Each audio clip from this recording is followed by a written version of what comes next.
Hey everyone, Professor Leis here, and my cat apparently. Um, so I want to talk about how to develop your authentic open-ended research question that will be the focus of component number 3, argument. What do I think and why do I think it? So again, this is the third component of the Rhetorical Me Portfolio project. And in this component, this is essentially our research aspect, or one of the primary research aspects of the project. So in this component, we're challenged to conduct quite a bit of research in order to come to some kind of satisfying answer, or at least think about in a serious way how to answer our authentic open-ended research question. So remember, for this component, what you want to focus on, so right here, it says, what is a genuine problem, question, idea, or text you wish you understood, or you wish to understand in greater detail, or greater depth, So a problem is, obviously it's some sort of conflict perhaps, or some sort of issue that either you yourself are facing or something that you've encountered in your life, or it's a problem or issue that is a wider issue or problem. It affects larger groups of people or society as a whole, right? So there are all kinds of different problems or issues that you might be interested in that you'd want to focus on. So remember, make sure that it's genuine, okay? Now a question is something here, what I mean by question, pursuing an authentic question. Obviously, you're going to be developing a research question, something that you're trying to answer in your research for this component. But for this, you could also think about larger philosophical questions that involve, deep concepts or interesting ideas, things that are kind of mysteries in life that maybe you tend to think about quite often. So that could be something that you would focus on. It could be an idea. So maybe it's an abstract concept that you've recently encountered or that you find yourself thinking a lot about or reading a lot about. Maybe it's something that has come up in either a movie or a TV show or a book that you enjoy, some sort of interesting idea that you want to explore in greater detail. So that could be something to focus on. And then finally, it could be a text. So remember, a text, as we learned in one of our previous lecture videos, is anything that can be analyzed. All right. So when we think about that, obviously, when you look around, anything before you can be analyzed in a way. So therefore, anything can be a text. But for this, you want to focus on a text that, first of all, you're interested in, but also one that's rich enough and deep enough to warrant further explanation, or exploration rather, right? So this could be something like a novel you've read. It could be something like a TV show that you enjoy watching. It could be even a song or a musical artist as a whole. Those are different types of texts that you might want to pursue with this in this particular aspect of the project.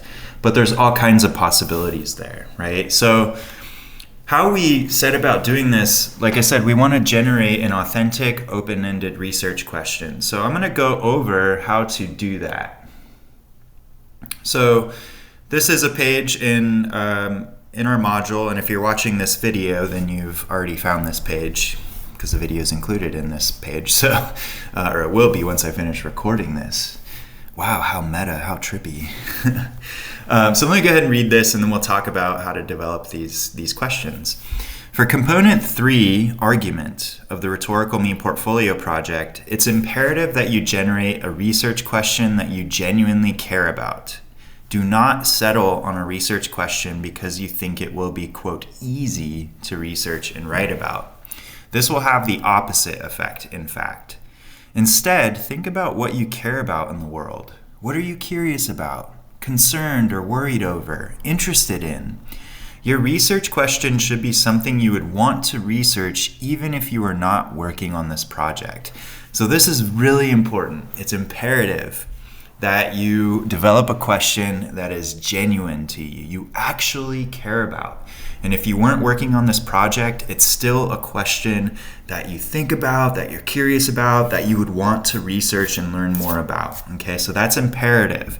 Don't just pick some random question just because you think it's going to be easy, or you think that's what is expected in a research project, or whatever the case is. It should be something that's true to you. So that's what we mean by authentic, right? It's a real question that you actually want to pursue regardless of working on this project. Now, the other aspect of this is it should be open-ended, okay? And so what an open-ended question is one that could have a lot of different possible responses to it that are equally valid. So there could be a lot of different ways to respond to the question, just depending on the type of research you do, the type of thinking you do, your own interests and perspectives. All of those things go into developing responses to questions, but when they're open-ended, there's not just one possible answer, right? That's what a close-ended question is. Close-ended questions, basically, it only either is or it isn't. You can't really... There's not a lot of room for other possibilities. It's just, this is the answer, or it's not the answer, right? It's closed-ended, so there's just, kind of a dead end there.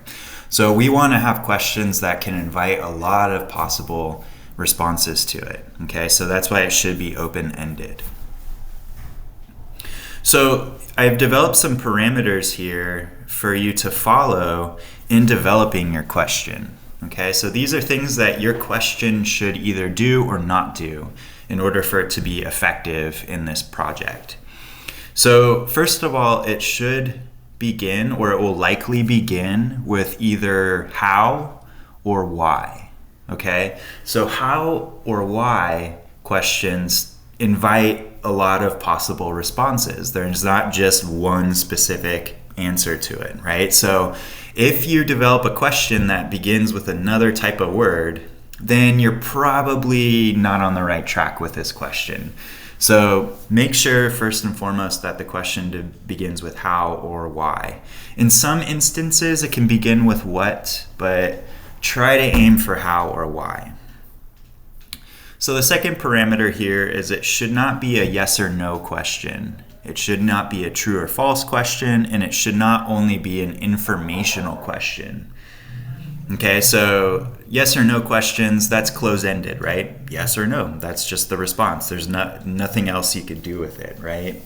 A true or false question, that's either true or it's false. So that's another close-ended type of question if it's true or false.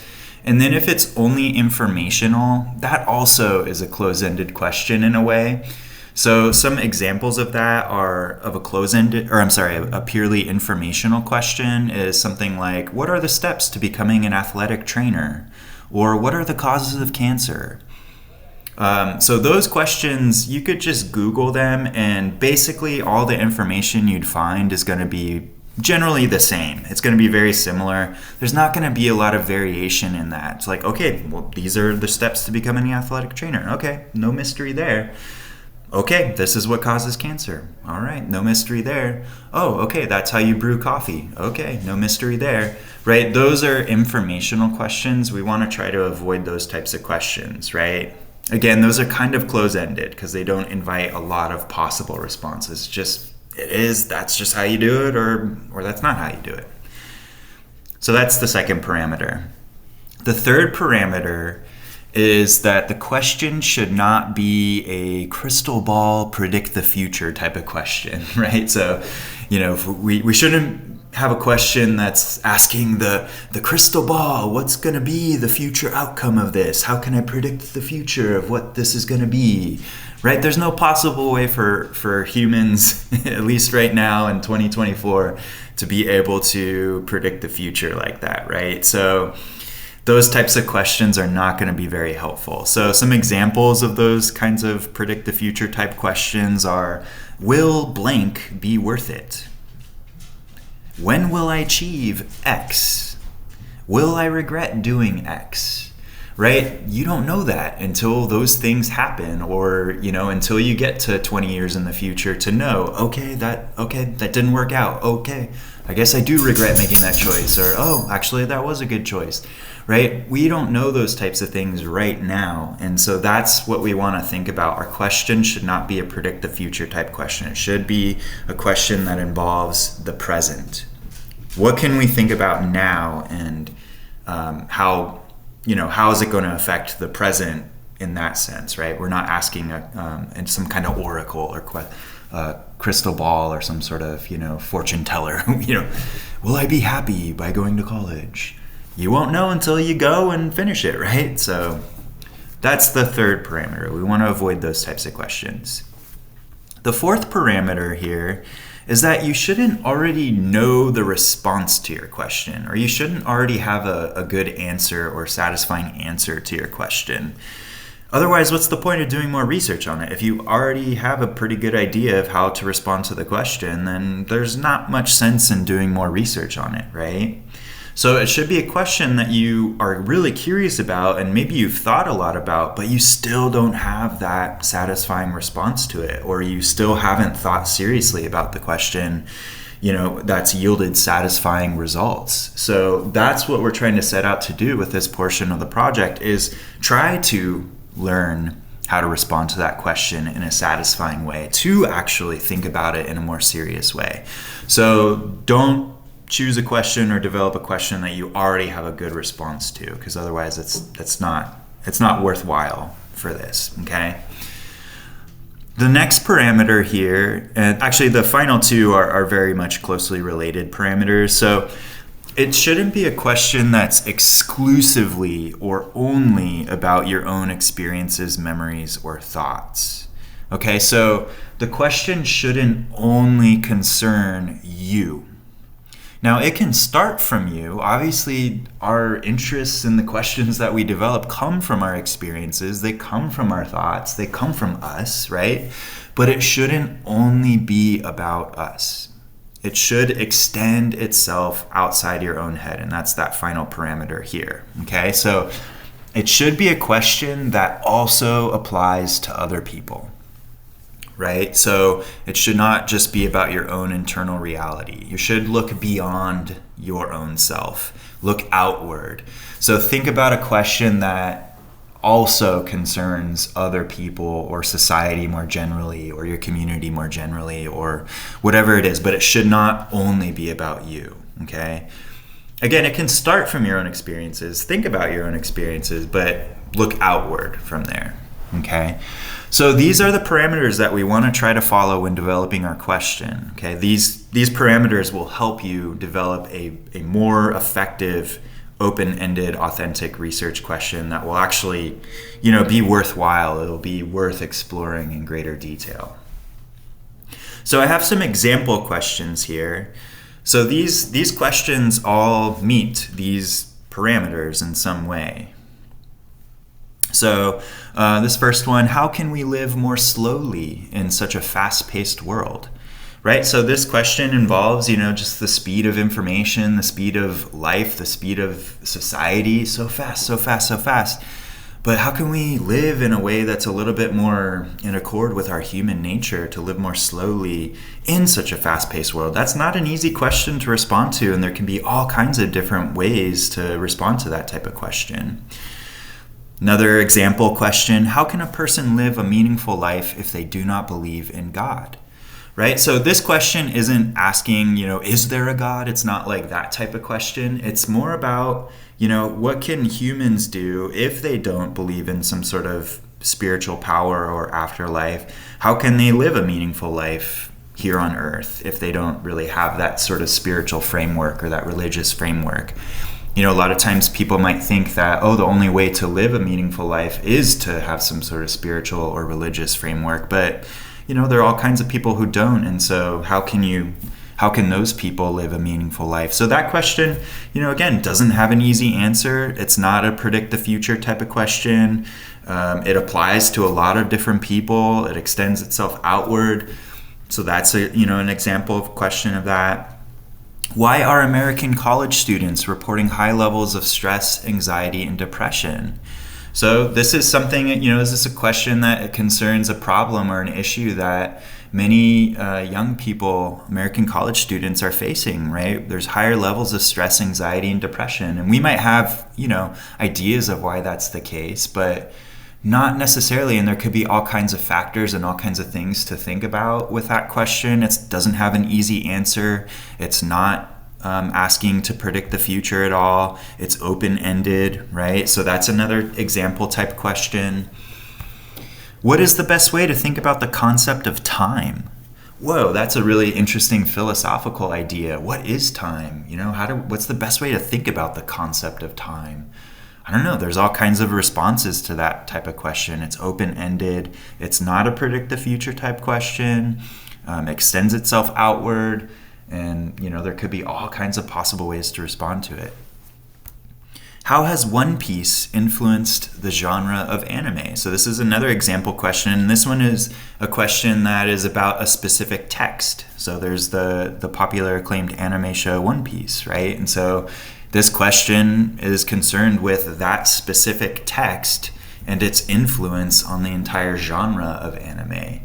That doesn't necessarily have a quick, easy answer. There are all kinds of possible ways to respond to it based on, research and perspective and all sorts of stuff, right? So that's an open-ended question. Doesn't predict the future. It's not a purely informational question because there's all kinds of ways to interpret that.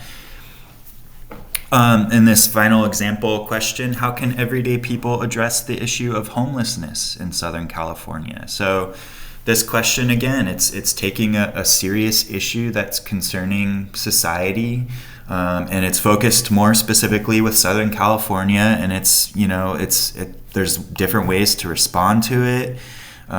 It's not a predict the future type question.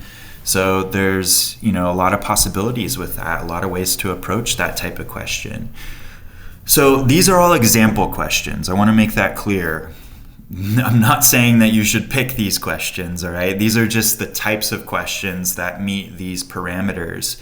So you should come up with your own question that you genuinely, authentically care about. So you're going to want to think about the things you're interested in. Think about the current events that are going on in the world. Think about all the things that you enjoy, whether it's, TV shows, movies, film, or, books, music, different texts. Are there different questions that you tend to think about when you're, kind of zoning out when you're driving to school or work, or when you're just mindlessly cooking? Do you kind of always come back to these interesting thoughts? Or, maybe there's an issue in your family that you think can extend, has similarities to other families. That's one that extends itself outward, right? So there's all kinds of possibilities, but it's imperative that you genuinely care about the question, okay? So do not just pick some random question just because you think it's going to be easy. More often than not, it actually becomes harder, because if you don't care about the question, then you're going to hate researching it, you're going to hate writing about it, and your readers are going to hate reading about it. So it's not fun for anybody, right? But conversely, when it's a question you genuinely care about and are excited about, then that you're excited to research it, you're excited to learn about it, you're more excited to write about it, and that excitement generally comes through in the writing, which makes your readers excited to read about it, right? So it's all connected in that way. All right, everybody. Well, if you have any questions about this, please let me know. Send me a message on Canvas. I'm happy to help you workshop questions. And I'm excited to see what you all are interested in.